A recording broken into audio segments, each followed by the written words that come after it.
الله تعالى ما أنت أن دميستري دون ولا ليال محاضرتي كانت ليس أشراط الساعة الكبرى على مدى قيامها واوين يدو محاضرة هراين كسوة قادني مسيح الدجال ورسول كان عليه الصلاة والسلام أرنكي سادو إنه الرمي أو بالبلاريي وحين ما أنت دميستري دورنا على مدى قيامها واوين اكلا على مدى أسي وأنه كنت المعنى محاضرة ديني هراء inay yihiin kuwo qiyaamuhu uu ku xigo rasuulkeenuna calayhi salaatu wasalaam uu ka warramay inay ka dhigan yihiin sida kuul la furay oo kale oo si deg dega ay isu daba joogaan calaamadaha caynkaasi ah rasuulkeenu calayhi salaatu wasalaam waxa uu ku jamciyey amaba se uu ku kulmiyey xadiidu xudayfa alghifaari oo muxaadaradeennii hore ku jiray wuxuu soo maray rasuulkeenu calayhi salaatu wasalaam saxaabada oo qiyaamaha ka sheekaysanaya waxaa rasuulku u tilmaamay qiyaamuhu inaanu dhacahayn ilaa qiyaamaha hortii ay arkaan 10 calaamadood oo waaweyn 10kaasi calaamadood waxaa ka mid ahaa alkhusuufaat athalaatha 3 dhulgo caalamka ka dhici doona oo wuxuu yidhi rasuulku calayhi salaatu wasalaam wa 3 khusuuf خسف بالمشرق وخسف بالمغرب وخسف بجزيرة العرب 3 dhulgo ayaa dhici doono calaamadaha qiyaamaha waaweyn ka mid ah ka koowaad waxa uu ka dhici doonaa bariga caalamka ka labaadna galbeedka caalamka ka saddexaadna jasiiratul carab ayuu ka dhici doonaa buuri nebi maxamed calayhi salaatu wasalaam wuxuu leeyahay alxaafid ibnu xajar raxmatullaahi caleyh isagoo xadiidkaa fasiraya in fara badan ayaa caalamka dhulgariir iyo dhulgooba uu ka dhacay hase ahaatee 3 dhulgo ee rasuulku uu tilmaamay calaamadaha qiyaamaha waaweyn inay ka mid yihiin waxa iyagu ay dheer yihiin dhulgooyada iyo dhulgariirada caalamka ka dhaca qadar zaa'ida bay leeyihiin dheeraad bay leeyihiin oo dhulka masaafada ka mida goy doonta ayaa aada u weyn sidaas oo kale dhibaatooyinka ay geysan doonaan baa aada u ballaadhan waxaa rasuulkeenu calayhi salaatu wasalaam uu kaga warramay axaadiis fara badan ummaddiisa aakhirkeeda ama qeybteeda u dambaysa xagga qiyaamaha xigta inay ku dhici doonaan dhibaatooyin iyo masaa'ib ay ka mid yihiin alkhasfu waalqadfu waalmaskhu in dhulka lala jaro qaarkoodna dhagaxaan samada lagaga keeno sidaas oo kale maskhi inuu dhaco oo qaarkood suuradii ibni aadamkaba laga bedelo oo loo yeelo suuratu alqiradati waalkhanaasiir shakliga iyo qaabka doofaarada iyo daayeeradu ay leeyihiin arrintaasi oo sababteedu ay tahay dembiyada iyo macaasida dadku ay samaynayaana weliba ay la xishoon waayeen oo bannaanka ay ula soo baxeen sida khamrigoo la cabo ragga oo xidho xariirta zinada iyo aklu ribada xaaraanta oo la cuno ilaa dadku heer ay gaadhaan arrimaha noocaasi ee xaaraantaasi ay xalaashadaan waxaa imaamu طabaraani uu ku warinayaa fi lmucjam alkabiir can sahal ibnu sacad ana rasuula calayhi الsalaatu wasalaama qaal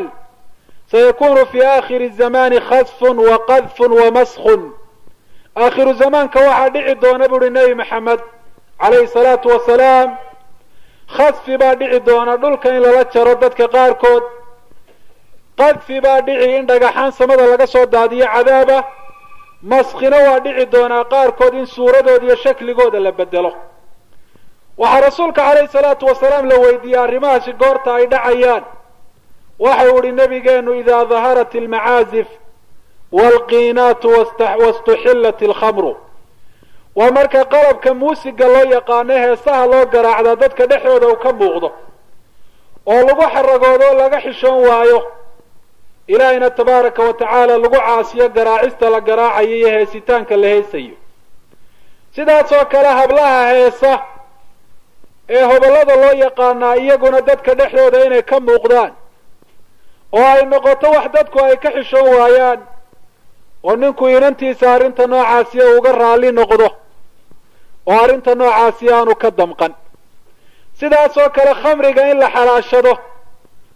oo dadku ay camal ahaan u xalaashadaan oo sida xalaasha ay u cabbayaan oo kale ay u cabbaan oo bannaanka ay ula soo baxaan. saddexdaa arrimood marka ay dhacaan ilaahay saddexdaa ciqaab buu soo dejin doonaa: dhulgoyn, dhagaxaan samada lagaga soo daayo, iyo qaar suuradooda iyo qaabkooda la bedelo. waxaa dhulgoyntaasi ka mid ah in dhulka laga jari doono ciidan dhammaystiran aakhiru zamaanka. rasuulkeenu calayhi salaatu wasalaam isagoo mimbarka ku taagan maalin waxa uu yidhi: yaa haulaa'i idaa samictum bijeyshin qad khusifa bihi qariiban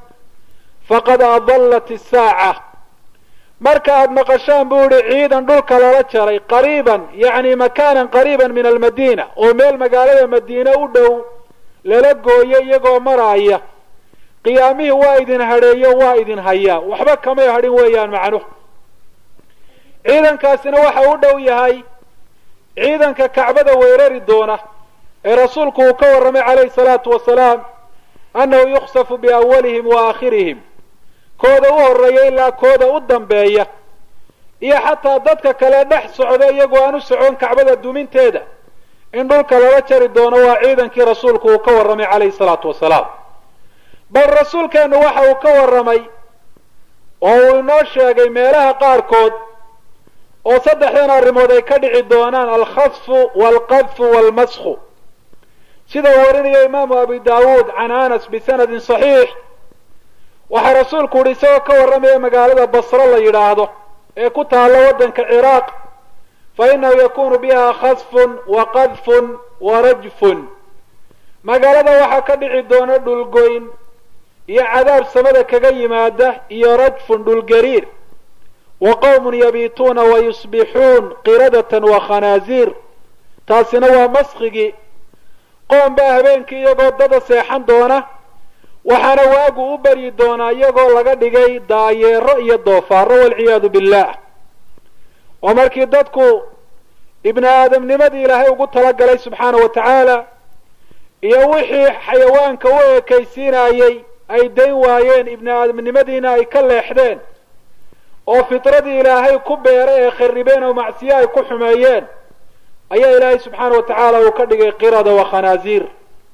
calaamadaha qiyaamaha ayaa arrimahaasi aynu tilmaanay oo dhamme ay ka mid yihiin. weliba alcalaamaat alkubraa bay ku jiraan, calaamadaha waaweyn. waxaa markaa axaadiida walaalayaal inooga muuqata khusuufaadka iyo dhulgo-a dhici doona iyo cadaabadaa kale ee la socdaa inay yihiin ciqaab xagga ilaahay ka yimi, oo ilaahay subxaana wa tacaala bani aadamka uu ku ciqaabayo markii ay dayn waayeen ilaahay subxaana wa tacaala wixii u diiday uu ka mamnuucay. waxaa sidaas oo kale calaamadaha waaweyn ka mid ah addukhaan. waa qiiq aada iyo aada u weyn. qiiqaasi dhulka oo dhan ayaa u buuxin doonaa ilaa dhulku uu noqdo guri qura oo kale ama qol qiiq lagu shiday oo kale dhulka oo dhami wada noqdo. qiiqaasi ilaahay subxaana wa tacaala qur-aanka ayuu ku tilmaamay: faartaqib yawma ta'ti asamaau bidukhaanin mubiin yaghsha annaasa hada cadaabun aliim. ilaahay isagoo nebi maxamed la hadlaayo waxa uu leeyahay: waxaad sugtaa maalinta xagga samada uu ka iman doono qiiqnimadiisu ay caddahay oo khiyaal aan ahayne dhab ah, kaasoo dadka dabooli doona. cadaab uu xanuujiye inuu yahay buu rabbi tabaaraka wa tacaala tilmaamaya, oo dadka kuwa ka mid ay odhan doonaan rabbana kshif cana alcadaab, ilaahay ow qiiqan cadaabkaa naga dulqaad. laakiin ilaahay subxaana wa tacaala baryadoodaasi aanu aqbalahayn. rasuulkeenuna calayhi salaatu wasalaam xadiidu xudayfa markii uu tirinayay 10 calaamadood ee waaweyn waxa u horeysayba fadakara dukhaan. qiiqaasi ayuu sheegay rasuulku calayhi salaatu wasalaam. sida saxiixa ah ee culimada badankoodu ay ku tageen, sida ibnu cabbaas iyo cali bin abi aalib iyo abi saciid, saxaabo badan iyo jumhuuru salaf,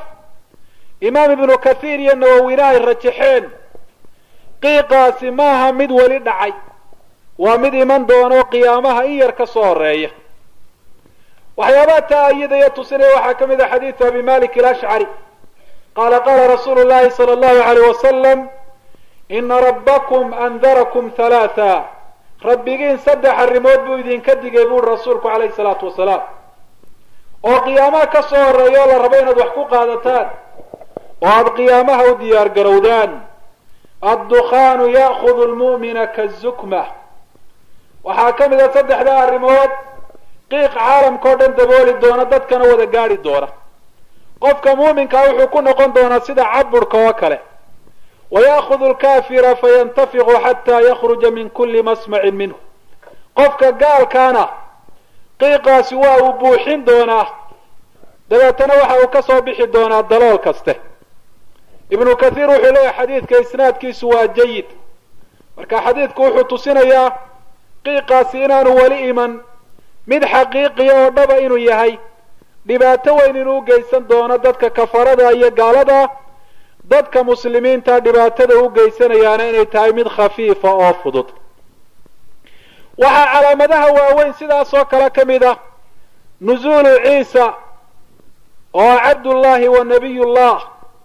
addoonkii ilaahay rasuulka ilaahayna subxaana wa tacaala ah waxaa allaha tabaaraka wa tacaala xaqa ah uu inooga warramay nimanka yahuudda la yidhaahdaa sheegashada ay sheegteen inay nebi ciise dileen inaanay jirin rumaysiga kuwa nasaarada iyo kiristaanku arrintaasi ay ka rumaysteenna inay iyada lafteeduna aanay xaqiiqo jirta aanay ahayn yuhuudi waa isku dayeen nebi ciise inay dilaan laakiin may dilin nin kale ayaa ilaahay subxaana wa tacaala u ekaysiiyey oo ilaahay subxaana wa tacaala suuradii nebi ciise dusha uu ka saaray amaa nebi ciise ilaahay subxaana wa tacaala waa rafciyo xagga samaduu kor ugu qaaday wamaa qataluuhu wamaa salabuuh walaakin shubbiha lahum buu ilaahay yidhi manay dilin manay deldelin nin kalea loogu ekaysiiyo isagii ay moodeen wa ina aladiina ikhtalafuu fiihi lafii shakin minhu ma lahum bihi min cilm ila itibaaca adan wamaa qataluuhu yaqiina waxaa rabbigeen tabaaraka wa tacaala uu leeyahay kuwa nebi ciise arrinkiisa isku khilaafay yuhuud iyo nasaaro isku qabsaday shaki bay ku sugan yihiin dhammaantood wax cilmiyo xaqiiqiyana ma hayaan mala ayay raaceenoo cilmi may raacin si yaqiin oo dhabana nebi ciise umay dirin bal rafacahu allahu ilayh wa kana allahu casiizan xakiima ilaahay subxaana wa tacaala nebi ciise dhinaciisa oo xagga saraa ayaa ugu qaaday rabbi tabaaraka wa tacaala samooyinka ayaanu joogaa isagoo nool waxaa mar kale rabbigeen uu ka warramay nebi ciise calayhi salaatu wasalaam inuu soo degi doono fii aakhiri zamaan soo degitaankiisuna inuu yahay calaamad weyn oo ka mid a calaamadaha tusinaya qiyaamihii inuu soo dhowaaday oo qiyaamihii uu ku daba jiro wa inahu lacilmun lisaaca buri rabbi tabaaraka wa tacaala yacni saacadda oo qiyaamaha ah waxa uu yahay calaamad lagu garto dadku ay ku aqoonsadaan qiyaamihii inuu soo dhow yahay wain min ahli lkitaabi ilaa layu'minanna bihi qabla mowti kuwa ahlulkitaabka o dhan alyahuud wanasaara kuwa nolol uu ku soo gaadho nebi ciise ee iyagoo nool uu soo degaa inay rumayn doonaan ayaa ilaahay subxaana wa tacaala uu ka warramay sida cabdullaahi ibnu cabbaas uu leeyahay bisanadin saxiix kaga sugnaatay waxay rumayn doonaan bacda nuzuulihi min asamaa'i aakhira zamaan samada markuu ka soo dego kadib aakhiru zamaanka nebi ciise calayhi salaatu wasalaam soo degistiisa qur-aanku uu tilmaamay rasuulkeenna calayhi salaatu wasalaam si waxa weeyaan balballaadhan oo tafsiira buu uga hadlay waxaa saxiixaynka ku jirta min xadiidi abi hurayra inuu yihi rasuulkeenna calayhi salaatu wasalaam waladii nafsii biyadihi layushikana an yanzila fiikum ibnu maryama xakaman muqsita waxaan ku dhaartay allaha naftaydu gacantiisa ku jirtay waxaa dhow inuu dhexdiina ku soo dego ina maryam waa nabiyullaahi ciisa isagoo xaakim hogaamiye ah oo muqsita yacni cadaalad ummadda ku hogaamin doona wuxuu ka warramay rasuulku hawlaha uu qaban doono fayaksiru asaliiba wayaqtulu alkhinziir wayadacu ljizya karooskan ama mucatabkan ay samaysteen ay yidhaahdeen wuxuu ramsiyo calaamad u yahay sidii nebi ciise loo deldelay ayaa uu jebin doonaa buu leeyahy rasuulku calayhi salaatu wasalaam si ficil ahaan ummadda ugu muujiya arrintaasi inay tahay been abuurad xaqiiqana aanay ahayn. doofaarkan ay cunaanna waa layn doonaa, jizye wax la yidhaahna ma aqbali doono in gaalada laga qaado, oo waxaa la odhan doonaa dadka inaad islaamtaan iyo in laydin laayo waxba kama dhexayso. waxaa rasuulku ka warramay annahu yafiidu lmaal xataa laa yaqbaluhu axad, inay barwaaqa dhici doonto, xooluhu ay burqan doonaan ay fara badan doonaan, ilaa cid xoola qaadata amaba se cidda xoola bixinaysa cid ka aqbashaba la waayo. waxaa rasuulku tilmaamay calayhi salaatu wasalaam waxataa takuna sajda alwaaxida khayra min addunya wamaa fiiha, ilaa sujuudda quri ay noqoto mid ka khayr badan adduunyada iyo waxaa adduunyada dul yaallaba. waayo dadku markay nebi ciise arkeen calayhi salaatu wasalaam inaan adduunye lagu mashquulaa aanay laabnayn oo qiyaamihii uu hayo ayaa u muuqatay. sidaa awgeed baa adduunya oo dhan ba waxa ay ka jecel yihiin inay ilaahay subxaana watacaala hal mar ay u sujuudaan. waxaa kaloo iyaduna dhacday xoolihii baa farabatay, qofna markaa xoolo uma baahna, xoolo uu ku mashquulo raadintooduna ma jirtaba. cibaadada rabbi bay dadku ay jeclaanayaan. si awgeed baa rasuulku uu leeyahay walatutrakana alqilaas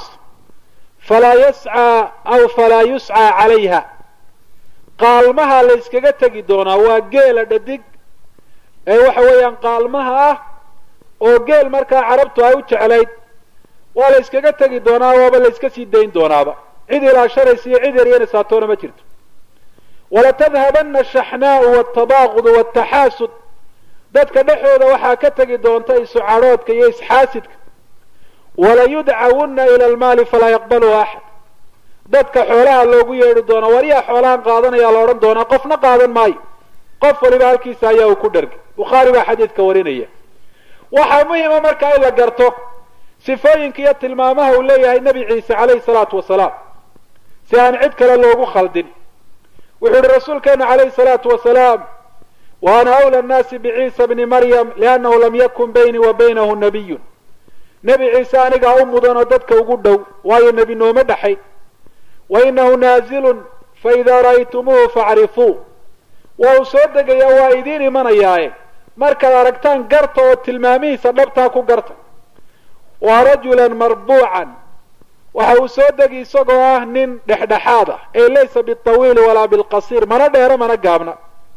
ila alxumrati waalbayaad, xagga caddaanka iyo casaantuu midabkiisu u iilanayaa ama uu u badan yahay, yacni waa ashqar weeyi, waa caddaan casaan uu ku yaro dhex jiro. calayhi thawbaani mumasaraan, wuxuu xidhan yahay laba maro oo sufra midabka hurdigaa lagu sibaaqeeyey. sibaaquna aanu si fiican u wada gaadhin oo barbar leh. kaana ra'sahu yaqtur wain lam yusibhu balal, waxaad moodaa madaxiisu inay wax ka da-ayaan iyadoo qoyaanba aanu lahayn. fayaduqu saliib wayaqtulu lkhinziir wayadacu ljizya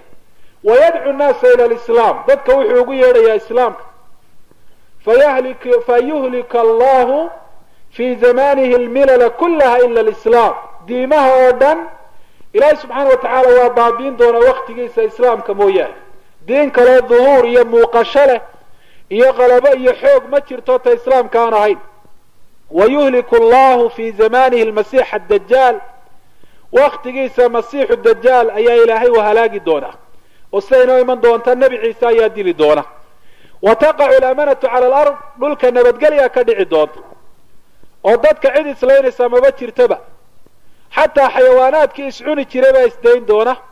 xayawaanaadkii dadka cadowga u ahaa ayaa nabadgelin doona. xataa tartaca alusuudu maca alibil, libaaxu ilaa uu la daaqo geela. wannimaaru maca albaqar, shabeelkuna looda uu la daaqo. wadi'aabu maca alghanam, yayguna adhiga uu la daaqo. wayalcab asibyaanu bilxayaati laa taduruhum, carruurta yaryari ay ku ciyaaraan abeesooyinka iyo masaska iyadoon dhibaatayn ahayn. fayamkuthu 40 sana uma yutawafaa wayusalli calayhi lmuslimuun, 40 sannadood buu joogayaa, kadib ilaahay baa oofsanaya, muslimiinta ayaa ku tukanaya. imaamu axmed iyo abu daawuud baa warinaya bisanadin xasan. sifaadka iyo tilmaamahaasuu leeyahay nebi ciise calayhi salaatu wasalaam, oo qaarkoodna ayiin tilmaamo khilqiya oo isagu uu ku sifaysan yahay, qaarkoodna ay yihiin hawlo uu qaban doono oo la arki doono isagoo hawlaa noocaasiya qabanaya. waxa uu ka warramay rasuulkeenu calayhi salaatu wasalaam inuu ka soo degi doono cinda almanaarati albaydaa, manaaradda dheere cad oo sharqu dimashik ku taalla, magaalada dimashik ee waddanka suuriya dhinaceeda bari. almasjid alumawi oo markaa rasuulku uu hadlaya calayhi salaatu wasalaam aan dhisnayn ayaa manaaradda noocaasiya iminka iska leh. waxa uu ka warramay rasuulku calayhi salaatu wasalaam oo uu yidhi fabaynamaa huwa kadalik, iyadoo masiixu dajaal sidaa caalamka uu fasahaadiyey, id bacatha allahu almasiixa bna maryam, ilaahay wuxuu soo diray masiix ibnu maryam, fayanzilu cinda almanaarati albaydaa sharqiyi dimishq bayna mahruudatayn, yacni isagoo ku dhex jira laba maro oo lagu sibaaqiyey geedka waraska la yidhaahdo iyo zacfaraan, labadaa la ysugu daray. waadican kafayhi calaa ajnixati malakayn,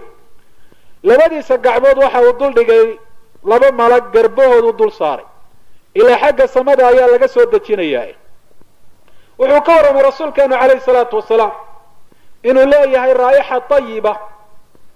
ur aada u udgoon inay ka soo baxayso mid kasta oo gaalo ay gaadho ama naqaskiisu uu gaadhaa iyo neeftiisu inuu dhiman doono. neeftiisuna waxay gaadhaysaa buu rasuulku calayhi salaatu wasalaam xaysu yantahi tarafuhu aw tarfuhu, halka araggiisu uu gaadho. dabeeta wuxuu tilmaamay rasuulku masiixu dajaal inuu raadin doono oo uu dili doono, taana gadaal baynu ka sheegi doonaa. waxaa isweydiin la xaalka muslimiintu talo waa sidee maalinta nebi ciise calayhi salaatu wasalaam uu soo degi doono. muslimiintu waktigaa nebi ciise uu soo degi doono waxay ku jiraan fii xaalati xarbin, wakti dagaal bay ku jiraan, sida darsiga hore aynu ku tilmaanay, iyagoo reer yurub dagaal kula jira oo qabsaday magaalooyin yurub ku yaallo khaniimooyinkii qaybsanaya, in loo sheegi doono masiixu dajaal inuu soo baxay oo ay soo noqon doonaan baynu tilmaanay.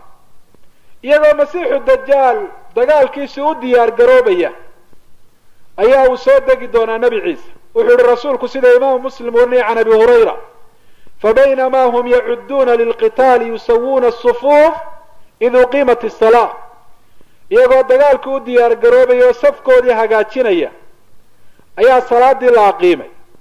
fayanzilu ciisa bnu maryam faamahum, waxaa soo degay xaaladda ayaga ku jira nabiyullaahi ciisa, faamahum maaha macnaheedu isaga ayaa tujiyey, ee macnaheedu waxa weeyaan isaga ayaa hogaamiyey. oo dagaalka ay masiixu dajaal kula jiraan qaa'idka iyo hogaamiyahoodu waxa uu noqon doonaa nebi ciise calayhi salaatu wasalaam. sidaa awgeed baa wuxuu rasuulku yihi sida imaamu muslim warinayo, laa tazaalu taa'ifatu min ummatii yuqaatiluuna cala alxaqi daahiriina ilaa yawmi alqiyaama, koox ummadda muslimiinta ka midii ka suuli maysa xaqa inay ku dul taagnaadaan oo weliba ay ku diriraan oo ahlulkufri walilxaad ay la dagaalamaan. fayanzilu ciisa bnu maryam, nebi ciisaa soo degaaya, fayaquulu amiiruhum tacaal salli lana, iyagoo salaaddii markaa isu safay oo loo aqiimay ayaa amiirkoodu wuxuu odhan doonaa kaalay oo na tuki. culimada badankoodu waxay leeyihiin amiirka markaa hogaaminaya muslimiintu waa mahdiga weya, moxamed ibni cabdillaahi almahdi. fayaqulu laa ina bacdakum calaa bacdin umaraa takrimat allahi hadihi lumma, wuxuu odhan doonaa idin tukin maayo, ummaddan nebi maxamed calayhi salaatu wasalaam iyada ayaa amiirayso oo istukinaysa. ilahay baana subxaana wa tacaala arrinta noocaasiya ku maamuusay. markaa tukashada nebi ciise uu ku daba tukan doono ninka muslimka ah, waxaa arrinka noocaasi ahi uu daliil iyo calaamad u yahay in nebi ciise calayhi salaatu wasalaam diinta uu ku dhaqmaayo ee dadka uu ku hogaaminayo uu ku xukumaya ay tahay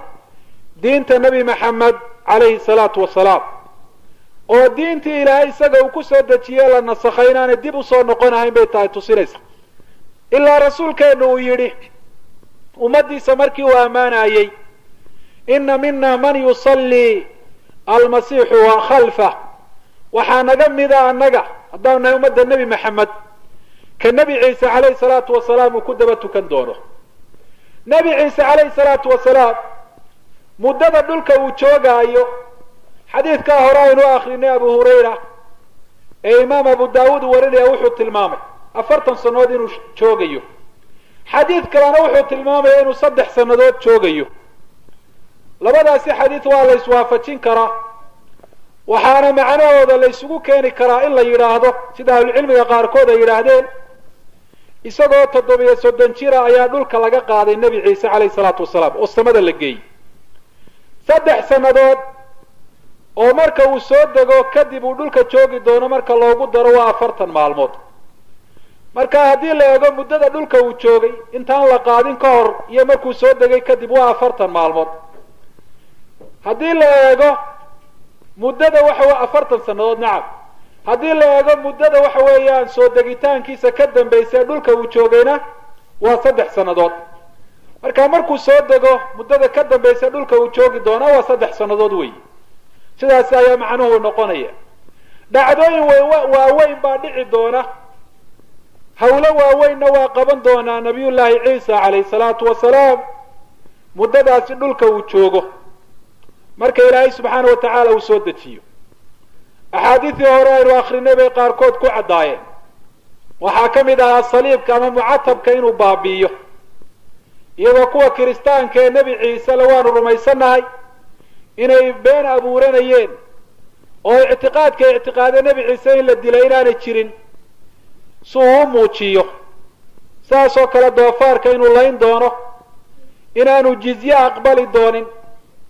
oo gaaladu noocay doonayaanba ha noqdaane inay islaamaan iyo in la laayo waxba aanay uga dhaxayn doonin ayaa axaadiistu ay tilmaantay. inuu dadka diinta islaamka ugu yeedhi doono. waxaa sidaasoo kale ka mid ah hawlaha waaweyn uu qaban doono masiixu dajaalkii aynu ka soo warranay darsigii hore inuu dili doono. wuxuu warinayaa saxaabiga ladhaha abu umaama inuu yihi rasuulku calayhi salaatu wasalaam faida nsaraf, marka nabiyullaahi ciisa uu ka tago shaam oo halka uu ka soo degaya waa bilaadu shaam ama waa dimashq, halka uu u insiraafi doono u kici doonaana waa ilaa bayt lmaqdis. waayo dimashq marka uu ka soo dego masiixu dajaalla waktigaasi wuxuu joogaa baytulmaqdis buu joogaa, oo halkaasuu ku goodoomiyey koox waxa weeyaan dadka muslimiinta ka mid ah. dabeeta wuxuu odhan doonaa nabiyullaahi ciisa iftaxu lbaab, meeshii ay kaga dhuumanayeen ninkii masiixu dajaal la odhan jiray albaabkeeda fura buu odhan doonaa. wa waraahu dajaal, albaabkaa cidda ka dambaysa marka la furo muuqan doontaa waa masiixu dajaal. macahu 70,000 yahuudi, 70,000 oo yahuuda la socda, kulluhum duu sayf buu rasuulku calayhi salaatu wasalaam, mid waloo ka midina seef buu sitaa. waxaa markaa inooga muuqataa axaadiida ilaa kuwii maalintii hore aynu akriyaynay ku saabsanaa dagaalka reer yurub iyo muslimiinta dhex mari doona iyo kuwan maanta aynu akriyaynaba, caalamku inuu u noqon doono seef ku dagaalankii, oo hubkan casriga imika la isticmaalaa meesha uu ka bixi doono. muslimiinta la dagaalamaya masiixu dajaal ee nebi ciise uu hogaaminaya seefay sitaan.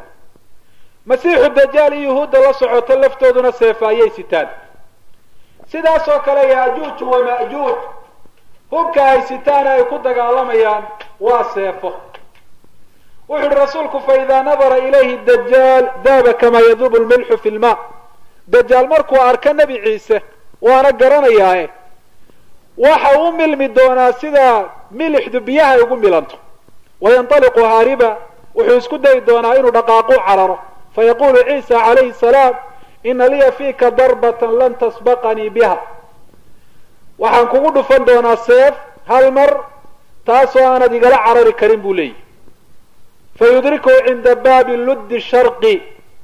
allud meesha la yidhaahda albaabkeeda xagga bari ayaa uu ku gaari doonaa buri rasuulku calayhi salaatu wasalaam. lud falastiin bay maanta ku taallaa, magaalada ramla la yidhaahdo ayaanay u dhowdahay. wuxuu rasuulku fayaqtuluhu fayuhzimu allahu lyahuud,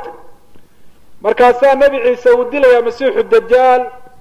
yahuudna ilaahay subxaana wa tacaala waa jebinayaa maalinta. falaa yabqa shayun mima khalaqa allah liyatawaara bihi yahuudiyun ilaa antaqa dalika shay, laa xajar walaa shajar walaa xaa'id walaa daaba ila algarqada fainaha min shajarih. wuxuu rasuulku alayhi salaatu wasalaam shay kastoo ilaahay uu abuuray oo yuhuuddu ay isku dayaan inay ku dhuuntaan ilaahay waa ka dhawaajinaya dhagaxaanta iyo dhirta iyo gidaarada iyo xayawaanaadka oo dhan ilaa geedka qarqadka la yidhaha mooyaane geedkaasi kayntoodu ka mid yahay buu rasuulku laa tantiq dhawaaqi mayso laakiin makhluuqaadka kaloo dhami waxay odhan doonaan yaa cabd allah almuslim hada yahuudiyun fatacaala uqtulhu addoonka ilaahay muslimkaayow kaalay kani waa yahuudi ee oo dil xadiidka ibnu maaja wariyay sanadkiisuna waa saxiix ilmi lahaa ilaa halkaa uu ku halaagsamo uu baaboo laakiin ilaahay baa gacanta nebi ciise ku dilaaya markaasaa nebi ciise wuxuu dadkii la socday muslimiintaa tusin doonaa eebadiisa ama warankiisi oo dhiiggiisi uu saaran yahay xikmad weyn baana ku jirta inuu nebi ciise dayn waayo ilaa isaguba uu iska milmaayo oo uu dilay xikmad waxay tahay maadaama ilaahnimo uu sheeganayo dad fara badan in ay ku dagmeen oo ilaahnimo ay u aamineen haddii sidaa uu ku milmi lahaa uu ku baabi'i lahaa waxaa laga yaabaa in la odhan lahaa wuu dhuuntay oo ilaahay wuu isqariyey baa dadka kafarada ee gaalada qaarkood ay odhan lahayn laakiin marka nebi ciise uu dilay ee baktigiisi iyo maydkiisii la arkay oo dhiiggiisii iyo warankii nebi ciise marsan dadku indhaha ay ka qaadeen waxa taasi ay caddaynaysaa addoon daciifa inuu yahay oo ilaahnimada uu sheeganaya ay tahay been aanay waxba ka jirin waxaa sidaas oo kale ka mid ah waxyaabaha nebi ciise uu qaban doono siday noo iman doonta qolada yaajuuj iyo wamaajuuj la yidhaahdaa markay dhulka qabsadaan inuu ilaahay baryo subxaana wa tacaala oo ilaahay subxaana wa tacaala qoladaasina uu halaago sida aynu arki doono waxaa sidaas oo kale dhici doonta nebi ciise calayhi salaatu wasalaam waktigiisa nolol barwaaqo ah oo aada u qiimo badan oo sida aynu tilmaannay dadka aan wax cadha iyo xasadi aanu dhex oolin kelmadoodu ay isugu timaado cala alislaam islaamku dadkao dhan uu kulmiyo barakada iyo khayraadkuna ay caam noqdaan oo dadku saas oo kale aanay xoolaha dhaqashadoodaba aanay u baahanba ashyaadii sunta lahayd sida abeesooyinkii iyo masaskii in ilaahay subxaana wa tacaala uu suntii ka siibo si ay nabadgelya caalamkao dhan u maashayso ibni aadam aanu ibni aadam uga baqan xayawaanaanu xayawaan uga baqan ibni aadamna xayawaan aanu uga baqan fardaha noqon doona kuwa qiimo jaban buuhi rasuulku waayo dagaalba ma jiro dagaalkaana aada loogu baahdaa waktiga dagaalka waxaa qaali noqon doona dibida waayo beeraha ayaa lagu qodanaya nebi ciise calayhi salaatu wasalaam sidaas oo kale hawlaha uu qaban doono waxaa ka mid a inuu xajiyo cumraysto waxaa rasuulkeenu calayhi salaatu wasalaam uu yidhi waladii nafsii biyadihi layuhilana bnu maryam bifaji rawxaa xaajan aw muctamira aw liyusniyanahumaa allaha naftaydu gacantiisa ku jirtaan ku dhaartee waxa uu la iman doonaa alihlaal oo talbiyu la iman doonaa nebi ciise calayhi salaatu wasalaam meesha rawxaa la yidhaahdo ayaa uu ka xidhan doonaa xaj ama cumro ama labadooda wada socda rawxa waa meel u dhaxaysa maka iyo madiina waana dariiqiyo waddadii rasuulku uu maray calayhi salaatu wasalaam maalintii uu ku socday dagaalkii beder saas oo kale fatxu maka maalintii magaalada maka uu furanayey waa dariiqii rasuulkeenu calayhi salaatu wasalaam uu maray waxaa sidaas oo kale rasuulkeenu uu ka warramay dadka nabiyullaahi ciisa calayhi salaatu wasalaam soo gaadha ee waktigiisa la socda ee muslimiinta ahi inay yihiin kuwa ilaahay naarta ka badbaadin doono sida imaamu axmed iyo nasaa-i ba ay warinayaan wuxu rasuulku cisaabataani min ummatii axrazahum allahu min annaar laba kooxood ee ummadayda ka mid ah ilaahay subxaana wa tacaala naarta waa ka badbaadiyey cisaabatun tagzu lhinda wa cisaabatun takunu maca ciisa bni maryam kooxda muslimiinta ka mid ah ee bilaadulhindi ku duuli doonta qabsan doonto ilahay wuxuu u ballan qaaday naar inaanay sarkahayn iyo kooxda nebi ciise la socotay masiixu dajaal iyo yuhuudda la dagaalami doonto xadiidkuna saxiixuljaamic uu ku jira waa xadiid saxiixa wey waxaa markaa taasi ay tusinaysaa fadliga iyo khayrka iyo wanaagga dadkaasi ay leeyihiin nebi ciisena calayhi salaatu wasalaam xaaladdaa ulama socdaan inuu yahay nebi kaloo nebi maxamed ka dambeeyo shareeco cusub la yimi waxay ula socdaan inuu yahay oo kale qof ama shaksi dadka muslimiinta ka mid ah oo shariicadii nebi maxamed calayhi salaatu wasalaam ku dhaqmaaya. waxaa rasuulkeenu calayhi salaatu wasalaam uu ummadda u dardaarmay dardaaran cajiib oo la yaab leh. dardaarankaasoo rasuulku uu tilmaamay cidda nebi ciise calayhi salaatu wasalaam la kulantaa inay farriin rasuula ka gaadhsiiyaan, oo sida imaamu axmed warinaya can abi hurayra wuxu uhi rasuulku inii la arjuu in taala bi cumrun an alqaa ciisa bna maryam calayhi salaam, anigu waxaan rajaynayaa haddii ilaahay cumriga i dheereeyo inaan nebi ciise la kulmo, laakiin taasi may dhicin. fain cajala biya mawtun, haddii geeri ay igu soo degdegto oo nebi ciise ay iga soo horayso, faman laqiyahu minkum falyuqri'hu mini asalaam, ka idinka mid ee la kulmaa salaan ha iga gaadhsiiye buri rasuulku calayhi salaatu wasalaam. iyadoo walaalayaal nebi ciise calayhi salaatu wasalaam sidaasi dadka muslimiinta u hogaaminayo shariicadii nebi maxamed uu ugu xukumaayo, dadkuna nabadgelyo barwaaqo ay haystaan, ayaa waxaa dhici doonta in ilaahay subxaana wa tacaala uu soo daayo labada qabiilo la yidhaahdo ya'juuj wa ma'juuj. labadaasi qabiilo ilaahay subxaana wa tacaala qur-aanka uu ku xusay, sida ilahay uhi qaaluu ya da lqarnayni ina ya'juuja wama'juuja mufsiduuna fi lard. mar kale rabbi wuxu uhi xataa idaa futixat ya'juuju wama'juuj wahum min kuli xadabin yansiluun waqtaraba alwacdu lxaq. waa laba qabiilo aada u tiro badan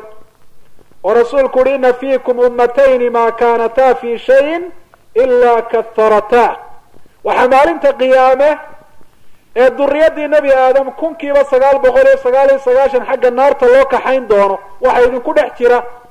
laba ummadood oo cid kastoo ay dhex galaan farabadiya. oo rasuulku uu tilmaamay dadka muslimiintii inay ku dhex noqon doonaan sida tinka madoobi dhabarka dibiga cad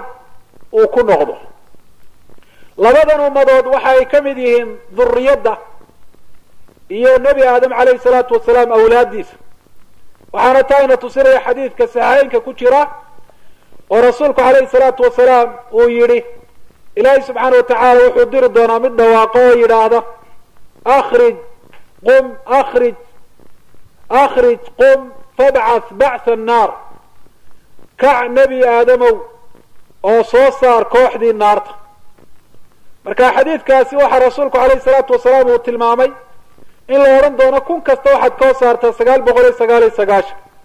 arrintaasi aada muslimiinta ay u baqogelisay oo aada ay u argagaxeen. kadib rasuulku calayhi salaatu wasalaam uu sheegay inay ku dhex jiraan labada ummadood ee aadka u faraha badan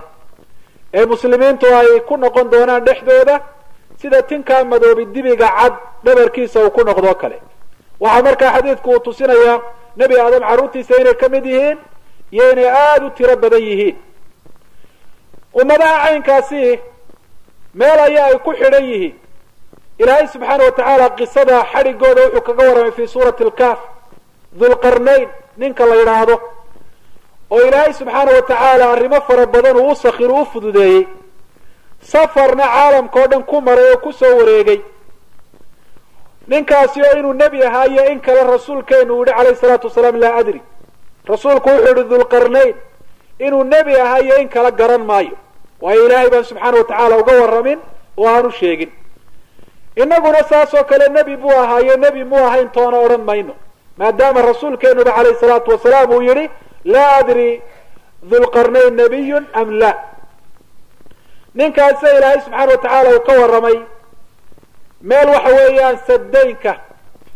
labada biyo xidh u dhaxaysa isagoo maraaya ayaa qola u cabatay. waxay uga cawdeen ya'juuj iyo wama'juuj labadaa qabiilo la yidhaahdaa inay mufsiduuna fi lard, kuwa dadka dhibay caalamkana kharibay. marka waxay ka codsadeen halka ay ka soo baxayaanoo labada buurood dhexdooda inuu awdo. sidii ayaa markaa uu sameeyey isagoo iyagiina kaalmaystay oo inay xadiid keenaan oy dab ku shidaan oo markaa ay ku afuufaan ay ku uriyaan tilmaamay. halka ayaa ilaahay subxaana wa tacaala uu ku xidhay. waxaa rasuulkeenu calayhi salaatu wasalaam markaa uu nooga warramay sifaad iyo tilmaamo ay leeyihiin. oo wuxuu rasuulku maalin isagoo saxaabada la hadlaaya inakum taquluuna laa caduwa lakum inakum laa tazaaluuna tuqaatiluuna caduwa dadka qaarkood baa waxay leeyihiin cadow ma lihidin, yani cadowga muslimiintu wuu dhamaanaya. war haddaad muslimiintiin kama suulaysa inay cadow la dagaalantaan xataa yakruja ya'juuj wama'juuj, ilaa ay soo baxaan ya'juuj iyo wama'juuj ciraad lwujuuh, kuwaasoo ah kuwa weji ballaadhan, sigaaru lcuyuun, indha yaryar, sahbun weeyaan buri rasuulku calayhi salaatu wasalaam, yani xumra iyo casaan baa timahooda ku jirta. min kuli xadabin yansiluun kaana wujuuhahum lmijaan almutaraqa, waxaad moodaa buri rasuulku wejiyadooda qaabka sida ay u wareegsan yihiin sida waxa weeyaan gaashaanka la garaacay ee birdee la ballaadhiyey ka samaysan. shakliga qaabka noocaasi ayay leeyihiin. tilmaamaha rasuulku inooga sheegay ayuun baynu ka garanaynaa. waxaa israa'iiliyaadka markaa laga sheegaa oo reer banu israa'iil laga soo wariyaa tilmaamo badan oo ay leeyihin, laakiin waxaynu rumaysan karna maaha. waxaa ka mid a tilmaamaha markaa la sheegay in la yidhaha qaarkood sida dhirta timirtay laaleegiin, qaarkoodna waa gaagaabayin oo taakay laaleegiin, qaar dhagahooda waaweyn oo dhegna waa gogladaan, dhegna waa huwadaan. waxaasoo dhami maaha wax nusuusta inoo tilmaantay, qur-aankuna ma sheegin, sunnada rasuulkuna calayhi salaatu wasalaam kamay warramin. sa awgeed marka laga warramayo waa in lagu gaabsado inta ilaahay inooga sheegay subxaana wa tacaala iyo inta rasuulkeenu calayhi salaatu wasalaam uu inooga tilmaamay. halkaa sadkaas meeshaasi ayaa ay ku xidhan yihiin. ilaahay baa u diiday inay soo baxaan, fama staacuu an yadharuu wama stataacuu lahu naqba, inay soo koraano dushiisa ay kasoo daataanna awoodi maayaan, inay dalooliyaanna awood uma laha buuri rabbi tabaaraka wa tacaala, ilaa la gaadhaayo waktiga ilaahay uu soo fasaxaayo. faida jaa wacdu rabbii jacalahu dakaa wa kana wacdu rabbii xaqa. qaabkay usoo baxayaan iyo qaabka ay godkaasi u qodayaan buu ka warramay rasuulkeenu calayhi salaatu wasalaam. xadiidka abu hureyre imaamu axmed uu warinayo, waxaa rasuulku uu yihi ya'juuj wama'juuj yaxfiruuna kula yawm, maalin kasta waa qodaan, xataa ida kaaduu yarawna shucaaca shamsi qaala aladii calayhim irjicuu fasataxfiruuhu aw fasanaxfiruhu gada, ilaa markay qodaan ilaa ay markaa khafiif ka dhigaan oo shucaacii ama fallaadhihii qoraxduba ay ka soo galaan meeshii ay doonayeen inay ka baxaan ee ay qodayeen, ayaa kii madaxda wuxu uhi waar intaa yar berri baynu kala tuuri doonaa, iska noqda. wuxuu leehay rasuulku calayhi salaatu wasalaam ilaahay wuxuu ku celiyaa sidii uu ahaa godka meeshaasi dayrkaasi si kasii adagoo ka daran. xataa idaa balagat muddatuhum wa araada allahu an yabcatahum ila annaasi xafaruu, ilaa waktigoodii ay gaadhaan oo ilaahay uu doono subxaana wa tacaala inuu soo saaro, markaasay qodayaan ilaa ay arkayaan shucaaca shams. markaasaa wuxuu odhanayaa kii madaxda waa irjicuu fasataxfiruunahu gadan in shaa allah, iska noqdo berri baynu intan kala tuuri doonaa. markaasaa wuxuu raacinayaa in sha allah, fayacuuduuna ilayhi wahuwa ka hay-atihi xiina tarakuu, isagoo sidii ay kaga tegeenabay usoo noqonayaan oo in yari ay ka harhsantay. fayaxfiruuna wayakhrujuuna cala annaas, markaasay qodayaan, dadka ayaa ay kusoo baxayaan. waktigaa nebi ciisaa jooga oo rasuulku calayhi salaatu wasalaam wuxuu yidhi nebi ciise wuxuu u imanayaa qowm ilaahay dajaal uu ka badbaadiyey, markaasaa wejiyadoodu masaxaya, wayuxadithuhum bidarajaatihim fi ljanna, wuxuu uga warramayaa darajooyinka jannada ay ku leeyihiin.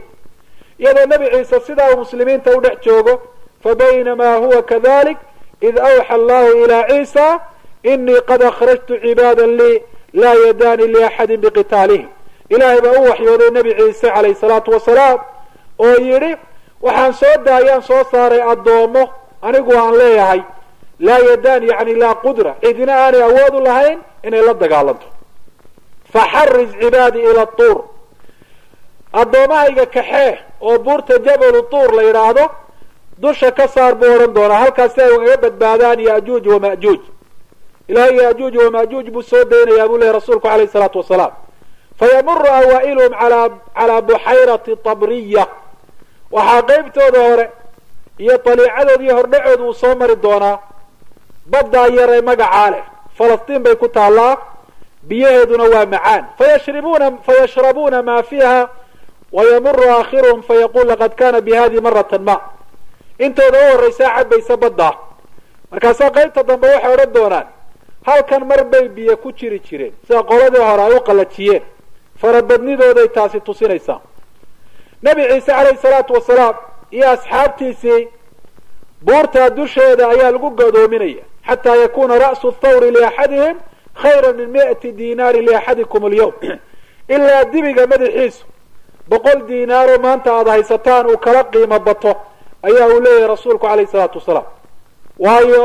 lacagtu waxay taraysaa ayaan jirin meel wax lagaga iibsadaa ma jirto. yaajuuj iyo wamaajuuj baa dhulkii oo dhan qabsaday, cid dhufays ka gashay iyo cid magaalo kaga gabatay mooyaane cid walba waa gaadhayaan. nebi ciise calayhi salaatu wasalaam ilaahay buu baryaya isaga saxaabadiisu, fayarqabu nabiy llahi ciisa wa asxaabu, ilaahay bay baryayan odhan ilaahayow qoomka nooga gargaar, awood uma lihi inaan la dagaalano oo adigaaba noo sheegayba arrinka noocaasiya. fayursil llahu calayhim annaqfa fii riqaabihim waxa ilaahay subxaana wa tacaala uu kusoo dirayaa buuri rasuulku dirxiga annaqfu la yidhaahdo, markaasuu qoorta ayaa uu ka gelayay qadaadka. annaqf markay culimadu fasiraya waxay leeyihin waa dirxi geela iyo adhiga sanka ka gala, markaa waa ka sangaalaha aynu naqaano wey, ee geela markaa sankiisa kasoo dhaca markuu hindhiso ama adhiga ama loodaba, kaasaa ilaahay uu kusoo diraya oo qadaadka iyo qoorta ka gelaya. fa yusbixuuna farsa ka mawti nafsin waaxida, waxay wada noqonayaan kuwa wada dhinto wada baktiyey, hal mar baanay wada dhimanayaan, sidaa qof qura nafta ay uga baxdo ayaa hal mar naftu ay ka wada baxaysaa. markaasaa nabi ciise calayhi salaatu wasalaam iyo muslimiinta la joogaa hal nin bay soo direen oo waryaa naftiisa huraya oo isbiimaynaya oo bal soo eegaya qoomkii dhulkan qabsaday waxa ay sameeyeen. markaasaa ninkaasi uu soo baxaya buu rasuulku calayhi salaatu wasalaam isagoo isle kolleyba waa dhimanaysaa dhimasho ku talagalay. marka uu warka u keeno inay wada dhinteen ayaa nebi ciise uu soo daadegaya ila alard, fayahbitu nabiy llahi ciisa waasxaabu ila alardi falaa yajiduuna mawdica shibrin ilaa mala'ahu zahmuhum wa natanuhum. markay dhulka usoo daadegaan ma helayaan taaka dhulka ka mid ah oo bannaan, waxaa dhulka buuxiyey baktigoodii iyo qarmuunkoodii. fayargabu nabiy llahi ciisa waasxaabu ila allah, ilahay bay baryaan haddana mar labaad ila ilahay meel nooga gur. fayursil llahu tayran kaacnaaqi lbukt, waxaa ilaahay subxaana wa tacaala uu soo dirayaa shimbiro waaweyn oo qoorta geela farisiga laaleeg. geela waxa weeyaan ardul faris ku nool waa geel aada iyo aada u qoor dhaadheer, markaa shimbiro waaweyn weeyi. fataxmiluhum fatatraxuhum xaysu maa shaa allah, waxay leeyi rasuulku calayhi salaatu wasalaam shimbirahaasaa guraya meesha ilaahay u doono ayaa ay ku daadinayaan. ilaahay subxaana wa tacaala intaa kadib waxa uu soo dirayaa roob uu rasuulku uhi laa yakinu minhu baytu madarin walaa wabar, roobkaasi wax celinayaa ma jiro, guri dhoobayna celin maayo, guri waxa weeyaan suuf ka samaysanina celin maayo. fayaksilu larda xataa yatrukahaa kazalfa, dhulkuu maydhayaa roobkaas ilaa dhulkoo muraayadoo kalea xagga nadiifta uu ka tago. uma yuqaalu lilardi ambitii hamarataki waraddii barakataki, markaasaa dhulka waxa ilaahay ku odhanayaa soo saar midhahaaga, barakadaadiina soo celi. wuxuu leeyahy rasuulku calayhi salaatu wasalaam isagoo inoo suuraynaya sida wax waliba ay u barakoobi doonaan. fa yawmaidin ta'kulu alcisaabatu min alrumaanati wayastadiluuna biqixaafiha aw biqixfiha. wuxuu leeyahy rasuulku koox dhan ayaa maalintaasi xabad rumaana wada cuni doona, xabad rumaanaha aada u weynaanaysa, waxa ay midhaha iyo wax waliba ku noqonayaan sidii waktigii nebi aadam calayhi salaatu wasalaam ay ahaayeen. marka xabadii rumaan ahayd ay cunaan ayaa haddana waxay harsanayaan qolofteedii. wayubaariku llahu fi risli buri rasuulku, ilaahay wuxuu barakaynayaa caana ilaa neefka geelee dhalay uu ku filaado kooxadada, neefka loodiina qabiilo dhan, neefka adhigiina jilib dhan oo qabiilo ka tirsan. yaajuuj wamaajuuj oo dadka caynkaasiyo ilaahay subxaana wa tacaala caalamka markuu sidaa uga nadiifiyo waxyaabaha ay kaga tegayaan iyo dhaxalka looga hadhayo waxaa ka mida rasuulkeenu uu ka warramay calayhi salaatu wasalaam leebabkoodii iyo gaashaankoodii iyo sidaasoo kale waxa weeyaan qaansooyinkoodii oo rasuulku yihi 7 sannadood ayaa dadka muslimiintii xaaba ay ka dhigan doonaan oo ay shidan doonaan. tiro badnaantooda taasi tusinaysa. xadiidka ibnu maaja warinaya sanadkiisuna waa saxiix. waxa ilaahay subxaana wa tacaala dhulku markuu sidaa u barwaaqoobo ee nabadaasi dadku ay ku noolaadaan maca nabiyullaahi ciisa uu soo dirayaa dabayl wanaagsan fabaynama hum kadalika id bacatha allahu riixan طayiba fataakuduhum taxta abaaطinihim fataqbidu ruuxa kuli mu'minin wa kula muslim ilahay wuxuu soo diraya iyadoo nebi ciise iyo muslimiintu si ay u nool yihiin dabayl wanaagsan weliba xagga yaman inay ka imanayso rasuulu ka warramay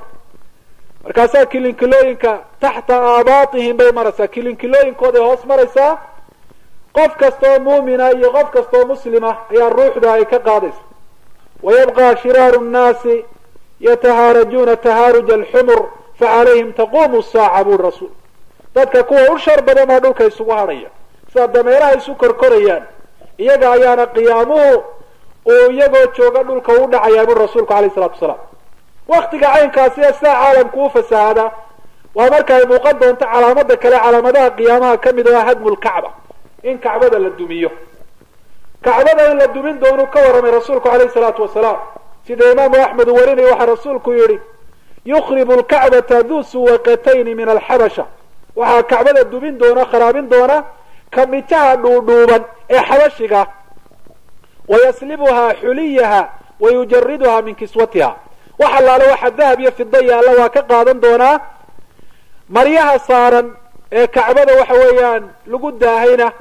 waa qaadan doonaa waa qaawin doonaa walakaanii anduru ilayhi usaylican ufaydican yadribu calayha bimasaaxihi wa micwali wuxuu le rasuulku waxaabaad moodaa inaan arkaba isagoo bidaar leh oo lugihiisu ay kala fog yihiin yacni wegda leh oo kacbada ku garaacaya madaraqiisi iyo majarafadiisii masaaxiih yani majarafadii waa micwalihiina waa madaraqi weeyaan waxaa rasuulku tilmaamay inuu yahay nin madow wuxuu rasuulku alayhi salaatu wasalaam kaanii bihi aswada afxad yuqlicuhaa xajaran xajaran dhagax dhagax buu kacbada u tuuraya marka kacbada waktigaasi la kharibaya waa waktiga nebi ciise alayhi salatu wasalaam ka dambaysa nebi ciise iyo muuminiinta ilaahay nafta uu ka qabto waayo nebi ciise waktigiisa inay dhisan tahay oo uu xaji'i doono ayaa hore aynu usoo sheegnay o axaadiida waxa weeyaan ku xusnayd ilaahay subxaana wa tacaala wuxuu tilmaamay inay kacbadu tahay mid aamina awalam numakin lahum xaraman aamina laakiin nabadgelyada ay haysata waa ilaa waktiga laga soo gaadhayo waxaa saas oo kale calaamadaha waaweyn ka mid ee kuwa ka dambeeya dabka uu tilmaamay rasuulku calayhi salaatu wasalaam inuu ka soo bixi doono bariga caalamka oo uu dadkana u kaxayn doono ila almaqrib halka uu ka soo bixi doono rasuulku wuxuu ku tilmaamay yaman waakhiru dalika naarun takhruju min alyaman tatrudu annaasa ilaa maxsharihim rawahu muslim calaamadaha kuwa u dambeeya waxaa ka mid ah dab ka soo bixi doona yaman xadramowt bay axaadiida qaarkeed tilmaantay qaarkeedna cadan oo dadka u ururin doona ilaa maxsharihim meeshii la isugu keenayay marka intaan weli suurta la afuufin ayaa dabkaasi uu soo bixi doonaa sida raajix ah waxaa rasuulkeenu calayhi salaatu wasalaam uu ka warramay markii la weydiiye la yidhi famaa taamurunaa qaala calaykum bishaam xagga shaam uga yaaca buu rasuulku calayhi salaatu wasalaam xadiidka imaamu tirmidi uu warinayo waxa uu dabkaa ka warramay rasuulku calayhi salaatu wasalaam inay dadka daba socda meel loogama bixi karaan taqiilu mahum xaysu qaaluu meeshay ku hadhimaystaanay yaro seexdaan maalintii waa la seexanaya dabkaasi wa tabiitu macahum xaysu baatuu meeshay habeenkii u hoydaanna dabkaasi waa la degaya wa tusbixu macahum xaysu asbaxuu wa tumsii macahum xaysu amsu meesha ay ku waaberiistaanna waa la joogtaa meesha ay ku gabaldhacsadaanna dabkaasi waa la joogaa saas ayaa uu ka warramay rasuulkeenu calayhi salaatu wasalaam calaamadaha qiyaamaha waaweyn weliba u dambeeya waxaa ka mida tuluucu shamsi min maqribiha qoraxdu inay ka soo baxdo halka maanta ay ka dhacdo ilaahay subxaana wa tacaala sunanka looga bartay waxaa ka mid a qoraxdu inay ka soo baxdo dhinaca bari xaggaa galbeedna ay nagaga qarsoonto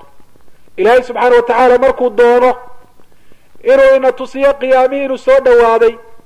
waxa uu ka soo saaraya qoraxda halkaa maanta ay ka dhacdo waxay taasi calaamad u tahay inuu qiyaamihii dhow yahay waxaa kaloo calaamad ay u tahay in baabkii tawbada la xidhay cidna tawbadaan laga aqbalahayn ilaahay subxaana wa tacaala wuxuu yidhi yawma ya'tii bacdu aayaati rabbik laa yanfacu nafsan iimaanuha lam takun aamanat min qablu aw kasabat fii iimaaniha khayra aayaadkaasi iman doona ee ilaahay subxaana watacaala uu leeyahy maalinta ay yimaadaan nafna iimaan laga aqbali maayo qofkii iimaan horu lahaa xumaan haddii uu israha ka toobadkeenna laga yeeli maayo aayaadkaasi inay yihiin qoraxdu inay ka soo baxdo dhinaca maanta ay ka dhacdo ayaa mufasiriinta badankoodu ay ku tegeen waana sida rasuulkeenu calayhi salaatu wasalaam uu yidhi oo waxaa rasuulku yidhi calayhi salaatu wasalaam laa taquumu saacatu xataa tatluca ashamsu min magribiha faida ra'aaha annaasu aamana man calayha waxau leehay rasuulku calayhi salaatu wasalaam qiyaamuu dhici maayo ilaa qoraxdu ay ka soo baxda halkaa maanta ay ka dhacdo dadku markay arkaan dhammaantood waxay isku dayayaan inay iimaan la yimaadaan ilaahay rumeeyaan faidaa طalacat buu rasuulku wara'aaha annaasu aamanuu ajmacuun fadalika xiina laa yanfacu nafsan iimaanuha lam takun aamanat min qablu aw kasabat fii iimaaniha khayra markay dadku arkaan iyadoo dhinaca galbeed ka soo baxday qof walba xaqiiqadii baa hor timi qofna juxuud iyo isdiidsiin maalintaasi anfici mayso xaqiiqadiina waa uu arkaa qof waliba iimaan buu isku dayaa inuu la yimaado laakiin maalintaasi waa maalinta qof aan hore muumin u ahayn iimaanaan laga aqbalahayn kii muumin ahaana dunuubtii iyo xumaanihii kale uu sameeyey inuu ka toobadkeena aan laga yeelahayn si awgeed baa rasuulkeenu calayhi salaatu wasalaam inala dardaarmo wuxuu yidhi baadiruu bilacmaali sita tuluucu shamsi min magribiha baa ka mid a acmaasha wanaaga ah ee khayrka ee taacaadka u degdega 6 arrimood intaana idiin iman waxaa 6da arrimood ka mida qoraxdu inay kasoo bixi doonto dhinaca galbeed xaaladda tawbada albaabkeedii waa xidhay qofna laga aqbali maayo maanta ayaa markaa fursad la haysta sidaas oo kale qof walba waxay toobadu ka xidhmaysaa si hore aynu sheegnay marka ay naftu halkan cunaha usoo gaadhay qiriric leedahay waxaa calaamada u dambaysa ay tahay maanta aynu sheegaynaa khuruuju daabati alard wa takliimuha linnaas daaba xayawaan baa dhulka kasoo bixi doona marka ilaahay subxaana watacaala albaabka tawbada uu xidho ayaa waxaa dhulka kasoo bixi doona xayawaan xayawaankaasi xayawaanaadkan basharku ay u barteen waa ka duwan yihi xagga khilqada iyo abuurka sidaas oo kale waa xayawaan dadka la hadlaaya waa xayawaan dadka calaamadinaya oo gaalada iyo muuminiinta kala soocaya xaaladda caynkaasiyo qof walba waxaa lagu calaamadinaya wuxuu yahay mid muuminnimo lagu calaamadiyo mid kaafirnimo lagu calaamadiyo macnaheeduna waxa weeyaan baabkii tawbadu wuu xidhmay qofna xaalka noocaasiyo iskama bedeli karo kamana guuri karo ilahay baa wuxuu yihi waidaa waqaca alqawlu calayhim akhrajnaa lahum daabata min alardi tukalimuhum ana annaasa kanuu biaayaatina laa yuuqinuun marka ilaahay subxaana watacaala ballanqaadkiisa uu yimaado ahaa inuu qiyaama dhici doono waxaan dhulka uga soo saaraynaa daaba waa xayawaan xayawaanka caynkaasi dadka ayaa ula hadlaya waana calaamadinaya oo rasuulku wuxuu yihi calayhi salaatu wasalaam takhruju daabatu fatasimu nnaasa calaa kharaatiimihim uma yucamaruuna fiikum daabadaa soo bixi doonta dadkay calaamadinaysaa sankay ka calaamadinaysa oo midna gaal baa lagaga qoraya midna muumin markaasaa dadkii haddana ay sii noolaanayaan markaasaa ninku awr buu soo iibsanaya yaad ka soo iibsatay markaasaa wuxuu odhan waxaan kasoo iibsaday kii sanka ka calaamadsanaa ee muumin uu kaga qoraa ama kaafir uu kaga qoraa waa xadiid saxiixa weeye daabadaas intaasay nusuustu inooga sheegtay dadkuna hadalka ay ka yidhaahdeen waa farabadiyeen waxyaabaha laga sheegayna waa israa'iiliyaad wax reer banu israa'iil laga soo wariyey oo shareecadeenu aanay xusin qaar yidhi sida shiicadoo kale waxa waaba cali bin abi taalibba oo soo noolaanayo soo noqonaya waa been aanay waxba ka jirin qaarkood waxay yidhaahdeen waa nirigii yaraa hashii nebi saalix ayaa baxsaday oo dabeetana meel godob oo arko halkaasuu ku dhuuntay halkiibuu kasoo bixi doonaa qaarkood waxay dhan waa mas ku jiri jiray bi'ru zamzam waxaasoo dhami waa israa'iiliyaad intaa nusuustu ay nooga sheegtay baana aynu kaga gaabsanaynaa oo dhinacnaba aynaan u dhaafahayn sidaas ayaa walaalayaal calaamadaha waaweyn qiyaamaha uga soo horeeyaan ujeeddada loo sheegay aynu xusaynaana waxay tahay inaynu qiyaamaha ku xusuusanno acmaasha saalixaana aynu degdegno oo toobadu ay u horayso ilaahay subxaana wa tacaala dembigeena ha dhaafo acmaasha saalixaana rabbi tabaaraka wa tacaala hayna waafajiyo wallahu aclam waxka billahi tawfiiq وصلى الله على نبينا محمد وعلى اله وصحبه وسلم تسليما كثيرا